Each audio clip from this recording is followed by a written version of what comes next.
It's been an exciting season thus far for the New York Liberty and the WNBA. The Liberty have one more game to play before the All-Star break and then the Olympic break, and currently they sport the best record in the W at 20-4. So let's talk some WNBA hoops. We're going to do it with the host of the They've Got Now podcast. His name is Mark Schindler, and he joins me now. Mark, how you doing?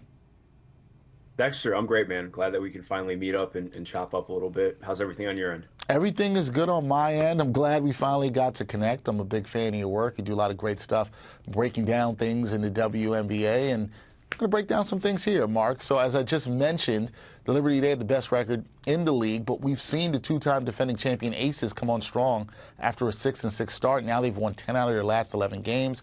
In your eyes, even with that going on with the Aces, is New York the team to beat in the W right now? It's a great question, man. I think part of what's, to give a little bit of a fence-sitting answer, part of what's been so exciting about this year is the team to beat is the team that you play next on the schedule. You look at this past weekend, you have Las Vegas and New York both lose a game on the same day. It feels like everybody is just, not that teams are being taken lightly, but I think that's just where the talent is at this year. You can't have Indiana. You can't play an off night against Indiana. You have to be locked in against them, as New York has seen. The Aces have, for whatever reason, there are multiple things to break down, have struggled with the Mystics this year. We're able to get out a win today, but I think to me, these playoffs could be really special. You have 5 or 6 teams that all have a real chance to get into the finals, maybe not necessarily win it, but to me, it is the Aces still, because they are the two-time defending champs. They have looked incredible since they've gotten everybody back. But whoever you're playing next, you got to be ready for them. Yeah, can't sleep on anybody in the W right now. Now, when you look at the Liberty, you look at their continuity from last year, you thought they would play better with the ladies getting a little bit more acclimated in the second year of the new additions that they made the previous year. But what have you liked about their player development, and which player in your eyes has made a jump that has truly helped this Liberty team this season? Yeah, I think there's 2 answers, but I would start off with Sabrina Ionescu, who has made incredible developments as a ball handler. How she sets up her screens, how she gets into the paint. She's become a player who was like a theoretical 3-level scorer the last couple years, pretty much her entire W career, to now she is really a 3-level threat. And I think you saw that in the game against the Sun when she was able to pull Alyssa Thomas out on a switch. It wasn't even that Alyssa Thomas played bad defense. She's, in my opinion, the best defender in the game. But Sab just played immaculate ball down the stretch of that fourth quarter in a way where I didn't feel comfortable in those situations with her last year and in years prior. And now, it's become a real weapon for her and the team and being able to make those things happen. But then I would also point out, too, Jonquel Jones's passing development this year is really going under the radar. It's not just in numbers and how she's making reads with the ball in her hands, but she's just more comfortable in the flow of the offense.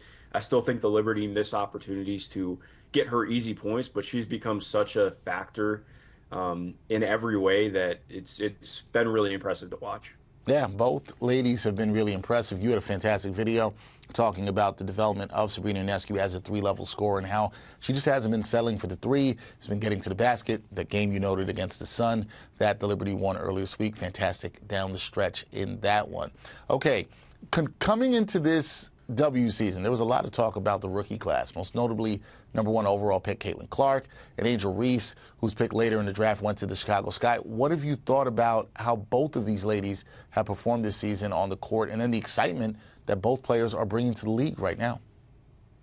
Yeah, I think to start off, the excitement just around the league has been pretty wild to watch. I started covering the league full time in 2021, so to go from that, which, it was an exciting season regardless, but just to see, looking at the difference in all-star vote returns this past year compared to last year was wild. I think numbers can sometimes be a little bit misleading because numbers are numbers. It's just the way that you apply them that matters. But, looking at that kind of stuff has been wild. I have more people in my life outside of work asking me about the WNBA and getting my thoughts genuinely in a way that I've just kind of, I'm not used to. So that's been very cool. But in terms of an on-court perspective, I voted both as all-stars. I think both were completely deserving of making it, and that speaks highly to what their value has been on the court.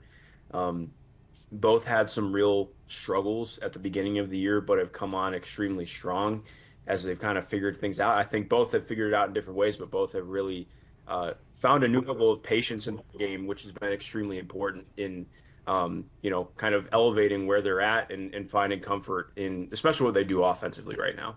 Yeah, both have looked a lot more comfortable than when they started the season, and you only see their games growing from there, Mark, so we'll see how that all develops and plays out. You mentioned this about the league right now, just how much talent there is in terms of competition at the top of the league. Right now, only 4 games separate deliberately in the top spot from the Storm, sitting at 5th in the league. There's some really good teams at the top of the W. So what's the one playoff matchup that you absolutely want to see this year, and why?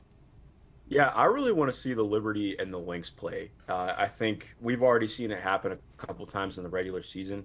Saw it in the Commissioner's Cup. I think just the way that those two teams have matched up so far is something I really want to see continuing moving forward. I'm not certain we will see it in the playoffs, but it would be very fun to see, just given what that is. You have the UConn connection with Fee and Stewie. There's just so much to like about this matchup, and especially with just the style of play that both have brought.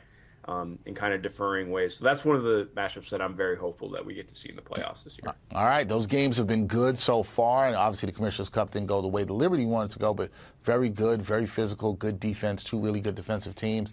And in Minnesota, we know they can shoot the ball well from downtown. Last thing for me, Mark, there's been an increase in just conversation around the W this year. You talked about people who are reaching out to you more just to talk about the league. As somebody who covers the sport, what do you make of the conversation and growth that we've seen in the W during the first half of the season? And are you excited about even more potential growth in the second half of the season? Yeah, I think I'm very excited about the growth. I think what I would say, and this is less about having more local outlets and just in general. I think it's more nationally. I would really like to see just a focus on the game and the players instead of trying to drum up stuff that is around the game but doesn't necessarily facilitate it. Like, I think whenever we talk about the game, we should be talking about, like, obviously there are multiple angles to cover it and be around it. Like, there's lifestyle stuff, there's what's actually happening on court. Everybody is drawn for different reasons, but I think the point is you're here to cover the league, so cover it. Like, I don't want to just hear people on first take drumming stuff up that they haven't been covering. They're just talking about it to talk about it. And like, that's why one of the things I want to bring up, not to like divert this, but I didn't even mention it. Like, I think Leo Fibic, I was looking through, who I would, if I had to vote for 6th player of the year today, and I think Leo Fibic would have a real shot for that. She has been substantial for the Liberty, has stood out as one of those rookies, obviously coming over a little bit later to the league from Europe. But like, I think, again, you just talk about the growth overall. Like, it's international. You look at everything. Like, I've been watching U20 Eurobasket happening right now, U17 World Cup's happening, and you start thinking about what the talent is coming up now and in the next couple years. I just think it's going to keep booming, man, and we have a lot to be excited about with the talent here and the talent that's on the way. Yeah, no doubt about it, and I'm with you on this, the conversation as you move forward, and hopefully at the right places, spaces like this where we talk about the game is, let's talk about the game, right? Let's talk about the game, what's going on the court, the great play that we're seeing from these women, the great matchups that we possibly could see in the playoffs. I think it's good when we talk about that for sure. That is Mark Schindler. He is the host of the They've Got Now podcast. Go check that out. Also does great work covering the WNBA. Mark, glad we finally got to connect, talk some women's hoops. We'll do it again soon. Likewise, man. Have a good one, Dexter.